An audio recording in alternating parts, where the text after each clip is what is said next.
આખી ગતિ કેવી છે એ તમને પેલા કહું કે જેની અંદર અહંકાર ન હોય એને પરમાત્મા ન મળે. પેલી એક વસ્તુ લખી લ્યો, અહંકાર સઘન હોય ને એને ભગવાન મળે.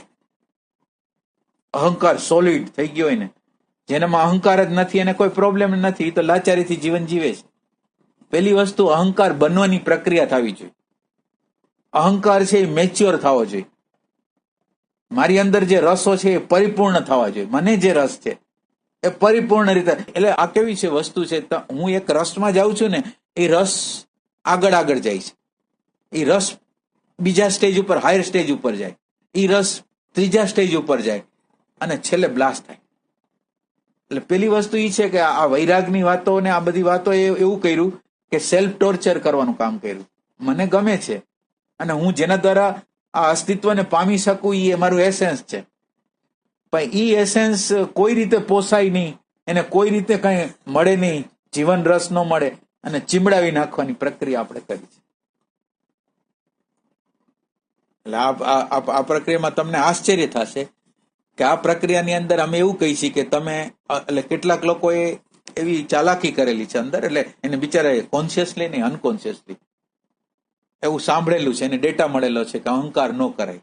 હવે જો તમે અહંકાર ન કરાય એવું એને માહિતી મળેલી છે, એટલે હવે જો એક અહંકાર ન કરાય એક માહિતી છે અને એક એને એટેન્શન જોઈ છે. તમે જો આ તમારી બધાની જ વાત કરું છું, એટલે આમાંથી કોઈ બાકાત નથી. આમાં આ ચાલાકીનો એક પ્રકાર બતાવું છું કે એક ડેટા મને અંદર ગયેલો છે નાનપણથી, મા બાપને લીધે, બધાને લીધે મને એવો ડેટા ગયો છે, અહંકાર નો રખાય.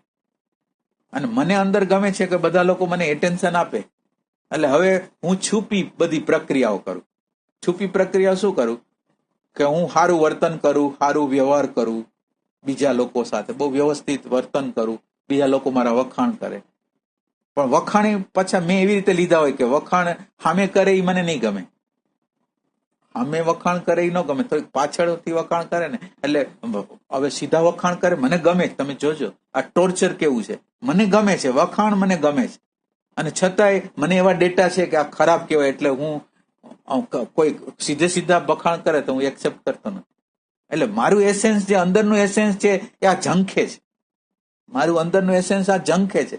હવે આ ઝંખના તમે પૂરી કરતા નથી અને તમે એમ કહો કે હવે ઈ લુચ્ચાઈ કરે છે, બીજી રીતની લુચ્ચાઈ, એને જોઈ છે તો આજ, હવે આ જોઈ છે અને હવે ગમે એટલી સાધના કરશે, પેલી વસ્તુ કઈ એની જરૂર છે? એટેન્શનની જરૂર. સીધે સીધું એટેન્શન, એમને એમ નહીં, આમ છુપું છુપું નહીં, આ સીધી રીતે જોઈ છે અમારે. એટલે અમે એને સમજાવી છીએ કે તું અહંકારના જેટલા પ્રોબ્લેમ તને એમ થતું હોય કે આ જગ્યાએ તને અહંકાર, એટલે તું કઈક કોઈ સ્પીકર છો તો તું કોઈ વક્તા હો તો વક્તૃત્વનો આધાર લે, અને ઈ લોકો તને જયારે જસ આપે ત્યારે તું જસ લે. હવે બીજી વ્યક્તિ એવી છે કે એને એવો ડેટા ગયેલો છે. આ હું તમને તમારી અંદરની સ્ટોરી કહું કે બીજાને એવો ડેટા ગયો છે કે આપણે તો હાવ સેવકની જેમ સરેન્ડર રહેવાય, એટલે એને મજા આવે છે, એને વખાણ કરે એની તો મજા બધાને હોય છે, પણ એને મજા લેવાનું એવી રીતે શરૂ કરી, એટલે મજા જોઈ છે અને પછી એમ કે ના, એટલે પોતે છેલ્લે એમ કે એ તો ભગવાને કર્યું, મેં નથી કર્યું, આમ થયું છે.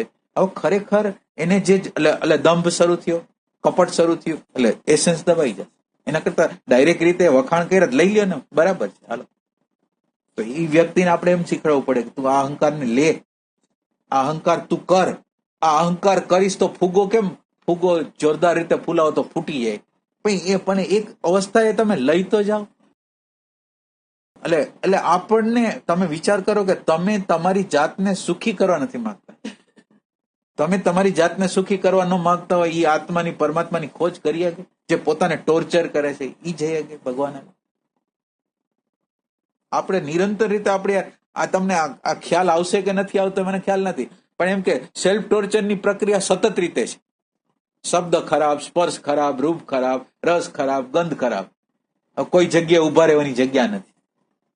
હવે તમે કેવી રીતે હાલશો? એટલે જે જગ્યાએ તમને રસ છે ત્યાંથી તમે શરૂ કરો. સંગીતમાં રસ છે, ચિત્રકલામાં રસ છે, શેમાં? ડાન્સમાં રસ છે, શેમાં રસ છે? સ્થાપત્યમાં રસ છે, શેમાં રસ છે? ત્યાંથી શરૂ કરો.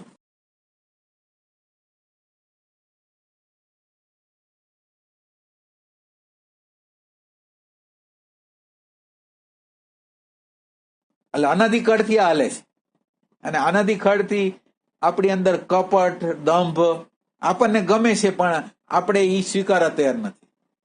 કોઈ તમે આપણું જ ઓબ્ઝર્વેશન કરજો. કોક તમને જસ આપશે તો તમે કોઈ પણ કંઈક શબ્દ કરીને તમે ખસવાનો પ્રયત્ન કરશો. જોજો તમે આપણે એટલે એને જ આપણા એસેન્સ ને દબાવ્યું છે. આપણા એસેન્સ ને એટેન્શન ની જરૂર છે, એટેન્શન નો રસ છે એને જરૂર છે, આપણે આપતા નથી.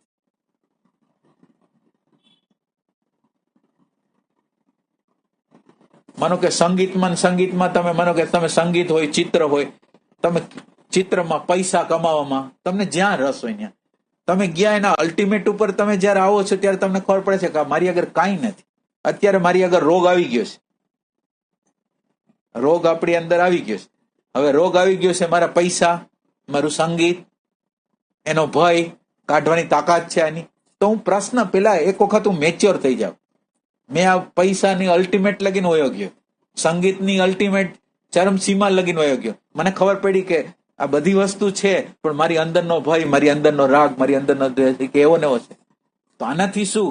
તો ઈ પ્રશ્ન જયારે થાય અને પછી તમે એમાં એન્ટર થાવ તો ઈ વ્યવસ્થિત કહેવાય. ઓલો રસ તમારી અંદર પડેલો છે, ઓલો રસ જોઈ છી અને તમે એમ કહો ભગવાન જોઈ છી, તો બેઈમાની કહેવાય. એવું ન કરે. આમાં બે વિભાગ પાડી શકાય. એક જે અધ્યાત્મમાં આવે છે એને માટે આ વાત છે, જે સંસાર જીવન જીવવા માંગે છે એને જે આ શાસ્ત્ર રીતિ પ્રમાણે ઈ બરોબર છે. એટલે હું એવું નથી કહેતો ના, એટલે એવું નથી કહેતો. એ લોકોને એટલા બધા કોમ્પ્લિકેશન છે, એ લોકોને એટલા બધા પ્રોબ્લેમો છે. એટલે અંદર તો કેટલા પ્રોબ્લેમો હોય. એટલે આપણે એ કોઈ જીવનની હા ન પાડી. માનો કે હાલો એ લોકો સંસારી લોકો આગળ ડેટા છે, એને લીધે તો કોમ્પ્લિકેશન છે. એને પોતાને ક્યાંક જવું છે અને સમાજ એમ કે, સંસ્કૃતિ એમ કે, ધર્મ એમ કે આ ન કરાય, આ કરાય. એટલે એને લીધે એને એટલો બધો કોન્ફ્લિક્ટ થાય છે, એટલો બધો કોન્ફ્લિક્ટ થાય છે. એટલે જસ મને આપે છે તો કે મને નથી ગમતું. હવે ભાઈ ગમે છે મને, પણ ઈ ડેટા એવું કરાવી નાખે કે મને આ ગમતું નથી, તમે વખાણ કરો છો મને ગમતું નથી. શું કામ? પણ ગમે જ છે. આ વખાણ છે એ આવે છે એટલે એટેન્શન છે એ ભગવાનનું છે. કોને ન ગમે? એટેન્શન આવે છે આત્મામાંથી જ આવે છે. આત્માની જે અવેરનેસ છે એનું નાનકડું કિરણ છે એ એટેન્શન છે. અવેરનેસ માંથી આમ ગયું એટલે એટેન્શન બન્યું. એ એટેન્શન પરમાત્માનું જ છે. એટલે માણસ બધા એટેન્શન જંકે છે, ખોટી વસ્તુ નથી. એ છે તો પરમાત્માની જ વસ્તુ છે. પ્રેઝન્ટ મોમેન્ટ જ છે, પ્રેઝન્ટ ક્ષણ જ છે. અને એને તૃપ્ત કરવા દ્વારા પછી આપણને ખબર પડે કે હાલો આ બધા આનાથી તૃપ્ત થઈ ગયા, પણ હવે પછી શું? એ હવે પછી શું? એ લેવલે જવા માટે એસેન્સને તૃપ્ત કરવું પડે.